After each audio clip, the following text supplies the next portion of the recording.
Agorodd Mae Avantis yn 2019. Mae'n blatfform gwasanaeth ynni sy'n canolbwyntio ar datgadboneiddio'r gofod olew, nwy a morol. Gwblhaf mae'r tîm allbryniant rheolwyr ym mis Hydref 2022. Mae'r allbryniant rheolwyr wedi caniatáu iddynt gyflawni'r strategaeth fusnes gyda'i gweledigaeth eu hunain. Teimlai'r tîm bod y proses yn un heriol, ond un a roddodd llawer o foddhad iddyn nhw yn y pen draw, a chawsant eu cefnogi'n llwyr gan Banc Datblygu Cymru ar bob cam. Caniatâd y cyllid iddynt wireddu'r allbryniant rheolwyr a phrynu'r ecwiti gan y perchnogion blaenorol, ac fe darparodd cronfa cyfalaf gweithio roedd mawr ehangu'n mwyn caniatáu twf rhyngwladol. Leihhaodd y buddsoddiad ecwiti rwyfaint ar y risg sy'n gysylltiedig a thecnolegau confensiynol.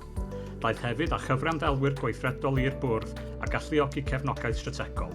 Mae'r busnes wedi perfformio'n eithriadol o dda cyn ac ar ôl yr allbryniant. Mae wedi dyblu ei broffidioldeb a'i refeniw blwyddyn ar ôl blwyddyn ers hynny.